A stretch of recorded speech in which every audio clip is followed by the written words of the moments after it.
Programa Novo Alvorecer, trazendo boas novas para você. Uma realização Assembleia de Deus de Caratinga. Meus irmãos, a paz de Cristo para você. Esse é o programa Novo Alvorecer, chegando mais uma vez na sua TV e você também que nos acompanha pela internet. Que bom estarmos juntos mais uma vez. Trimestre da lição de Escola Bíblica Dominical, mais uma lição que nós estaremos comentando aqui no programa de hoje. E eu quero externar aqui a gratidão do nosso coração a você que sempre tem nos acompanhado. Esse programa é uma realização da Igreja Assembleia de Deus, Templo Central, Rua Princesa Isabel 52, bem no centro da cidade de Caratinga. Passando aqui a agenda de cultos da nossa igreja, antes de nós adentrarmos aqui no conteúdo da lição de Escola Bíblica Dominical. Os nossos cultos acontecem aqui toda terça, quinta e domingo, sempre às 19 horas. E é uma grande alegria receber você sempre aqui em nossa igreja.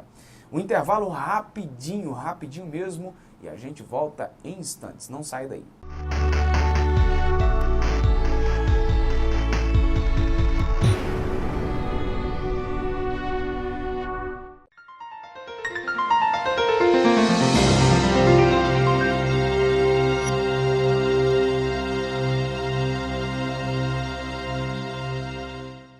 Continuando o programa Novo Alvorecer, comigo aqui o Joás Inácio, que é professor da Escola Bíblica Dominical aqui no nosso Templo Central. Bem-vindo mais uma vez, Joás. Amém. Deus te abençoe. A lição de número 2, 13 de janeiro de 2019, é o dia que nós estaremos estudando aqui na nossa igreja.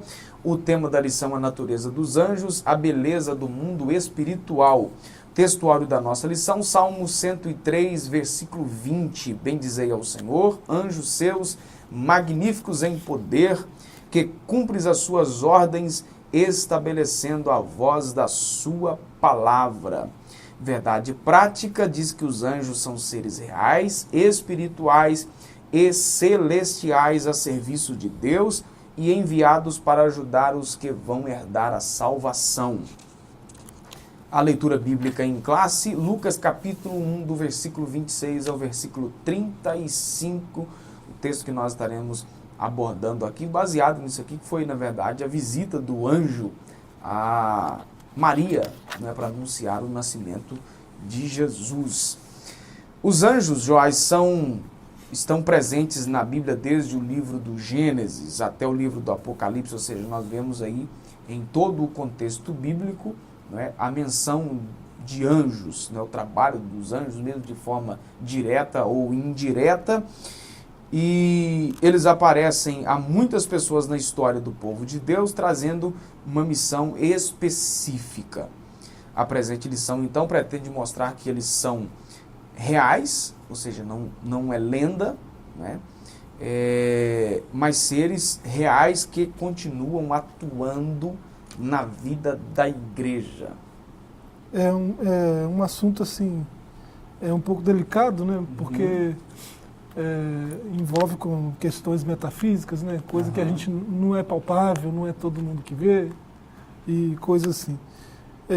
Mas existe muita confusão sobre esse assunto, né? Sobre se os anjos existem mesmo ou não, sobre o papel deles, a identidade deles. E assim, desde muito tempo, né, só lembrar dos saduceus, né, na época de Cristo ainda, não acreditavam na existência nem de anjos, nem de demônios, nem nada disso no mundo espiritual, né? Um pouco depois veio Ário, né, com a doutrina arianismo, né? E assim, hoje tem alguns representantes deles entre nós, né, que estão aí pregando por aí, né, de casa em casa até,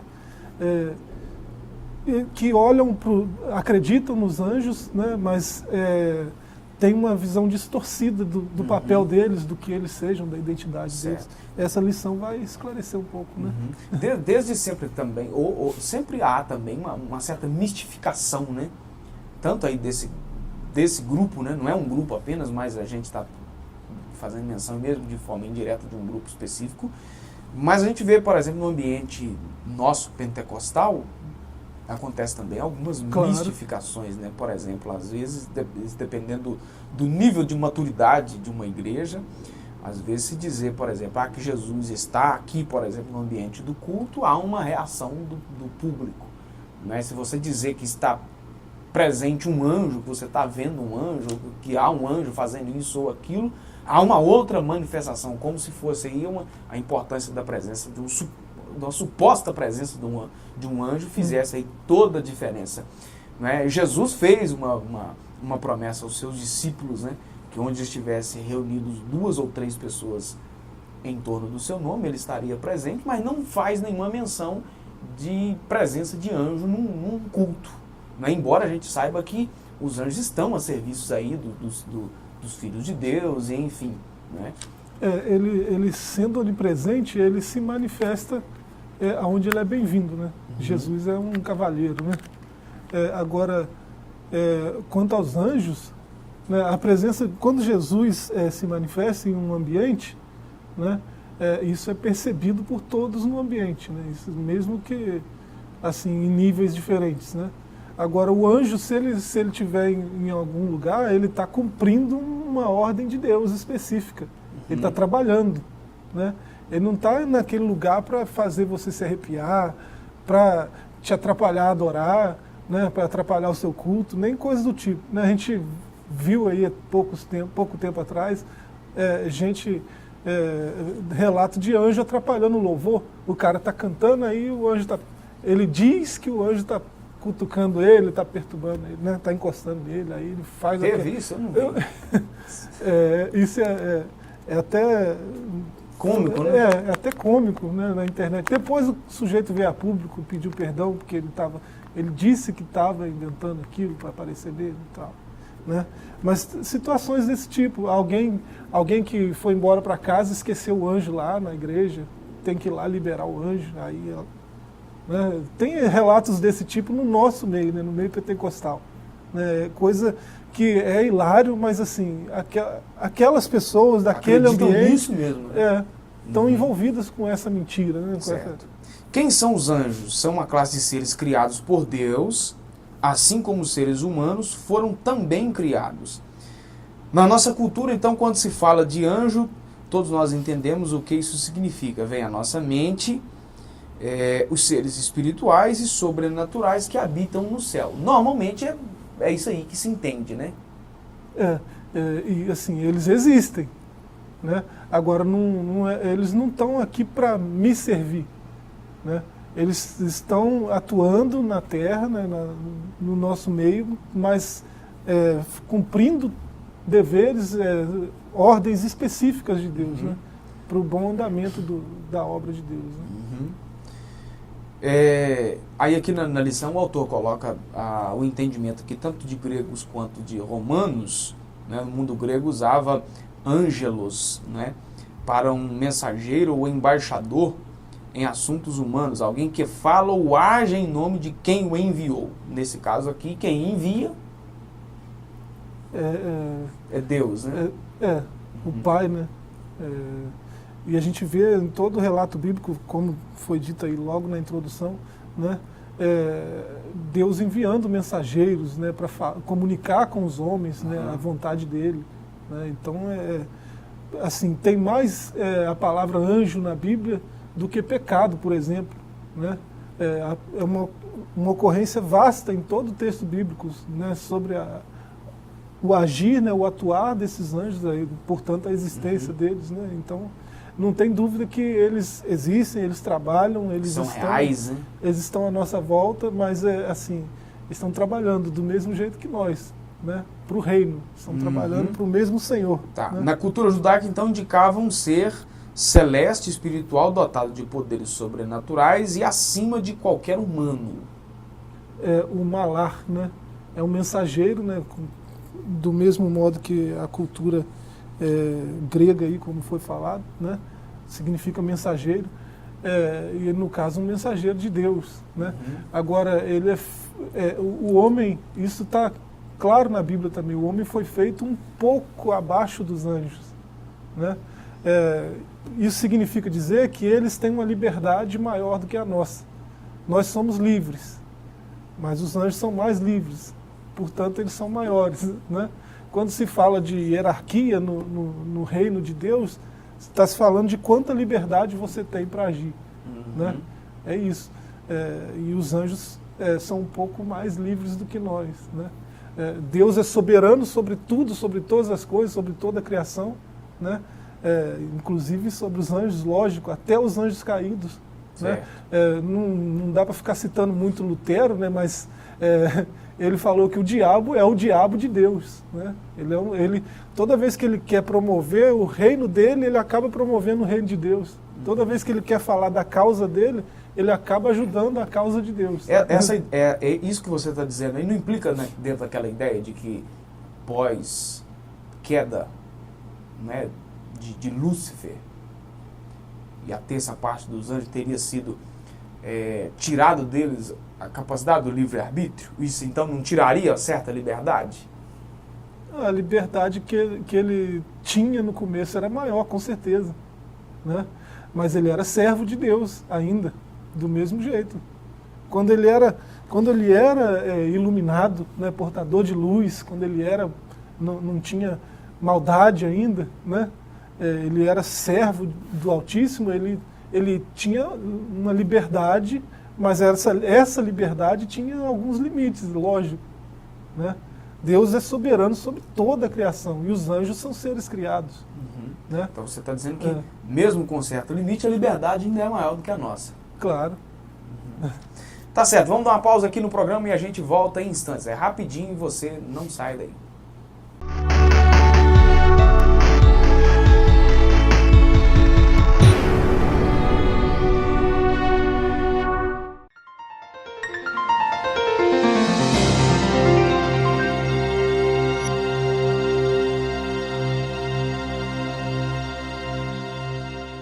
Continuando o programa Novo Alvorecer, agora para o segundo tópico da nossa lição, sobre a natureza dos anjos, ô Joás, que são criaturas espirituais invisíveis aos seres humanos, né, ao menos que haja interesse, um propósito de se manifestar, né?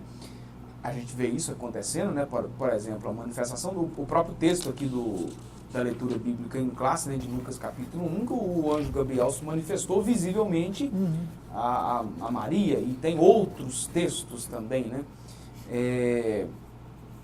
Os anjos que se manifestaram a Ló, né, lá em Sodoma e tudo mais, eles são sobrenaturais e, como os humanos possuem natureza racional, são em grande multidões nos céus, conforme o texto de Hebreus capítulo 12, também o texto de Apocalipse capítulo 5. Como criaturas não são autônomas, nem independentes, não agem como tal e nunca receberam adoração. A gente vê isso lá no Apocalipse, quando João, na sua visão, ele prostra para adorar e o anjo rejeita a sua adoração. A habitação deles, então, é o céu, e eles veem sempre a face do Pai. Aqui já mostrou a natureza deles, né? Eles são seres criados, mas são seres espirituais, né? Eles têm um intelecto, né? Mas eles têm uma liberdade, mas essa liberdade não é total, né? Eles são livres para fazer a vontade de Deus, né? Então eles, como o Salmo que foi aí o texto áureo, né? Eles estão sempre obedecendo à voz do Senhor, né?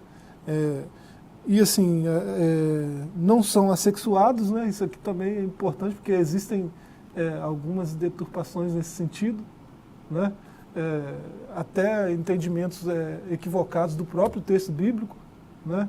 Você vê aquele texto polêmico lá dos filhos dos homens, os filhos de Deus conheceram as filhas dos homens e nasceram lá os gigantes e tal, né? Aquilo ali é interpretado como sendo anjos, mas nem sempre nas escrituras, quando vai se referir a anjo, vai falar de filho. Que é filho de Deus, né? Alguns casos, sim, mas não são... Então, para ficar claro aí, você diz que são assexuados ou que não são? Não são assexuados. Eles não, anjo não tem sexo. Anjo não é macho nem fêmea, né? Isso aí é uma coisa que traz confusão, né? Mas que o texto bíblico é muito claro, né? Jesus, quando interrogado a esse respeito, né? o sujeito teve tantas esposas, né? Na ressurreição dos mortos, quem que vai ser a esposa de fato? Todas elas e tal. Ele falou, não, vocês não sabem que os homens na ressurreição vão ser como os anjos, que não tem, que são assexuados, né? Não se casam, então, não se dão em casamento. Então os anjos são assexuados, não tem sexo. Não tem sexo. A Bíblia mostra a atuação deles nas diversas esferas dos céus e na terra. Uma de suas atividades, e a principal delas, é louvar e glorificar a Deus. Então esse é o ofício. Tudo que existe foi criado por Deus, né? O Criador, o Eterno. E tudo que foi criado para a glória de Deus. Né? No momento que essa criação, essa criatura, não glorifica mais a Deus, ela é digna de ser destruída. É o anátema. Né? O anátema, você lembra que é algo que é tão maldito que merece ser destruído. Né? Você vê isso na história bíblica, principalmente na caminhada do povo de Israel lá no deserto. Né? Então, foi o que aconteceu com os anjos caídos. Eles deixaram de glorificar a Deus. Então, o que aguarda eles é destruição. A destruição, e não no sentido literal, como se prega, né? Que serão exterminados, vão deixar de existir. Deixar de existir. Eles não... A destruição aí tem mais a ver com castigo, com tormento, do que com aniquilação. Embora haja outros pontos de vista, esse aí é o mais correto, né? Parece o mais correto. Né? Certo. Nós temos a atuação também dos anjos durante o ministério de Jesus, desde o anúncio do seu nascimento, né? Depois nós temos também a atuação dos anjos no ministério terreno de Jesus, quando foi tentado por Satanás no deserto, também na agonia do Getsemane, na ressurreição e também na ascensão aos céus. Então sempre lá, né? Sempre contribuindo, servindo, né? Servindo. Serviram ele no fim da tentação no deserto, né? Serviram ele no Getsemane, consolando, né? Ele fortalecendo, trazendo com certeza consolo de Deus, força do Pai, né? Então eles estavam sempre acompanhando Jesus nessa caminhada, né? Desde do anúncio do nascimento até o Calvário. Né? Certo. Ok, vamos dar uma pausa, mais uma aqui no programa, e a gente volta em instantes.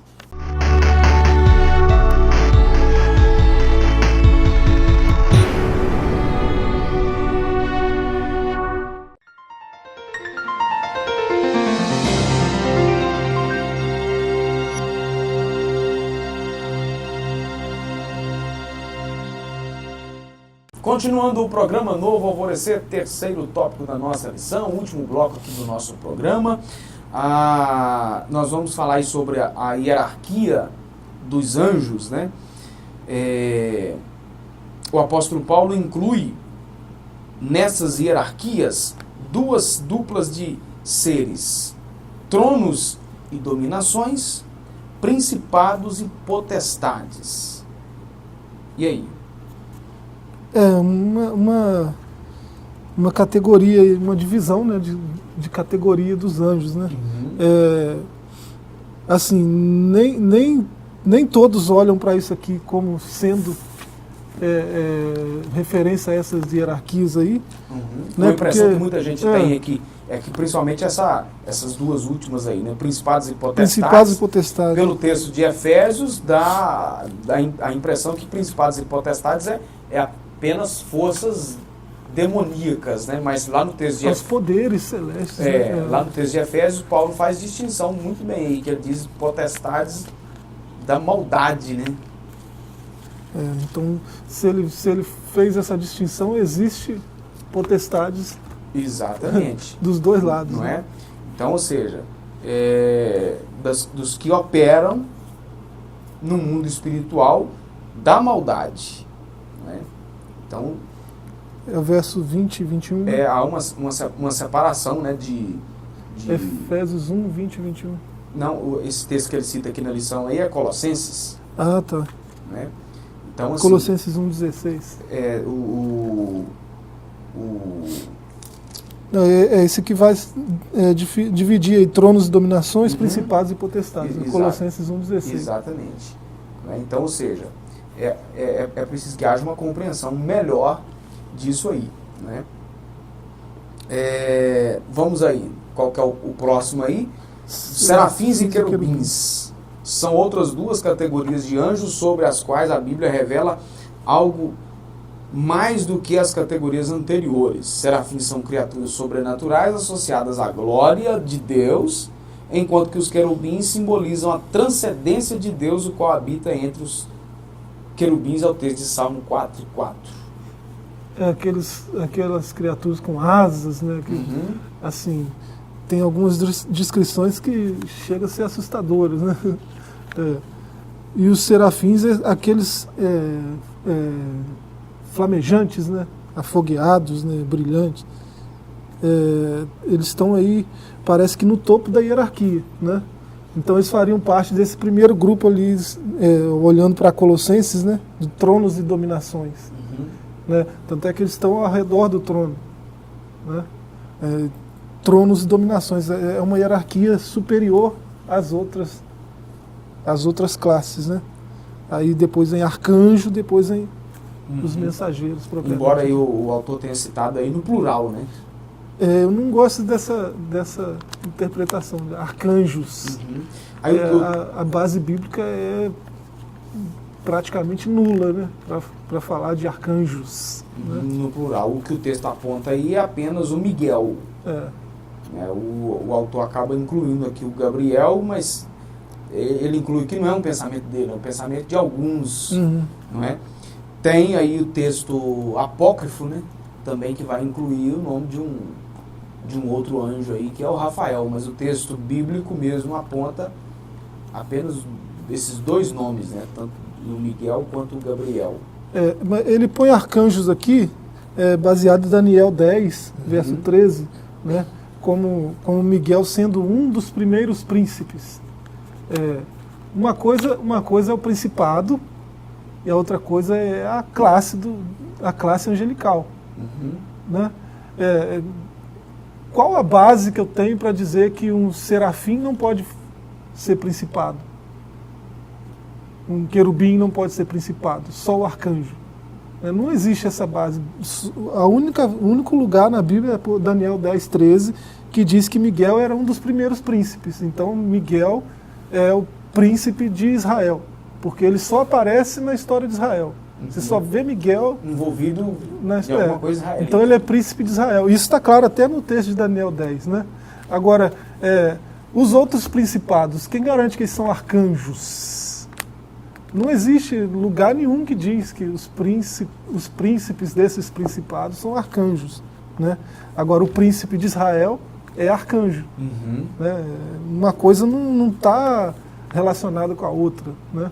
Então, a base para dizer que arcanjos aqui é só esse texto. E me parece que é uma base muito frágil, né? Para dizer que existe mais de um arcanjo. Além de dizer também que, mesmo que seja uma base sólida, só tem essa, né? O que não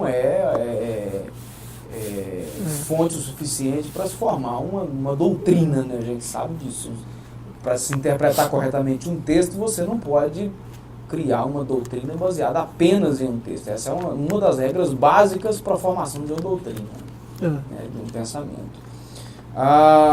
Outra coisa que a gente precisa dizer aqui também, para nós finalizarmos aqui, em relação à identidade aí do Miguel, né, que é muitas vezes confundido, fala-se muito pouco a respeito do anjo, embora o texto, né, mencione aí. O seu nome aparece 5 vezes na Bíblia: Daniel 10, Judas 9, Apocalipse 12, ainda tem aí o Daniel 12, né? Alguém entende aí, como em certos episódios, que Miguel é o próprio Jesus. Um pensamento esse que, analisando aí biblicamente, sim, biblicamente, vai cair por terra, porque não pode ser verdade, porque é uma diferença muito grande entre ambos. Jesus é Deus, é o Criador, é o transcendente, enquanto que Miguel é um anjo, portanto, é uma criatura. Tanto é que aqueles que defendem essa tese aí, eles vão mascarar alguns textos bíblicos sobre a divindade de Cristo, né, para fazer o texto se enquadrar com Miguel. Fazer o balaio de gato, porque na verdade, né? Miguel não criou nada, né?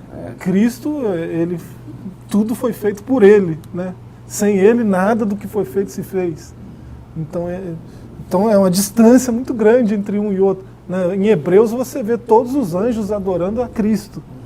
Em alguns segmentos aí chega a diminuir Jesus e a crescer o Miguel para... Miguel, nesse texto de Judas aí, né, no 9, né, Judas 9, ele está guerreando com Satanás, né, e ele fala, ele não teve ousadia de repreender Satanás por ele mesmo. Ele falou, o Senhor te repreenda. Né? Então, quando você vê Cristo dando autoridade para homens fazerem isso, né, repreender Satanás, né, pelo nome dele, o nome de Cristo, né, ele outorga essa autoridade para os seus discípulos, né? Miguel está lá, o Senhor te repreenda. Né? Então, não dá crédito Miguel à voz, não é Cristo. Não dá crédito à Jesus. voz do diabo também faz fugir, né? O texto diz resistir ao diabo, ou seja, o simples fato de você resistir a ele sai batido. Né? Tá certo, Joás. Algo mais a acrescentar? Por enquanto é isso aí. O mais é só na aula presencial, na escola dominical mesmo, né? Domingo, você é o nosso convidado especial a participar da escola bíblica dominical, na aula presencial, né? Aqui no nosso templo central, na rua Princesa Isabel 52, a partir das 8 da manhã, nesse próximo domingo. Você mora distante aqui do centro da cidade ou nos assiste pela internet e em outras cidades, né, aí do país e fora dele, procure aí perto da sua casa um templo da Igreja Assembleia de Deus, tem essa aula aí. Se você mora distante da Assembleia de Deus, procure uma igreja evangélica séria perto de você e vá lá assentar para você aprender da palavra de Deus, tá certo? Encerrando por aqui o nosso programa, Deus abençoe você, fique na graça e na paz e até o nosso próximo encontro. Programa Novo Alvorecer, trazendo boas novas para você. Uma realização Assembleia de Deus de Caratinga.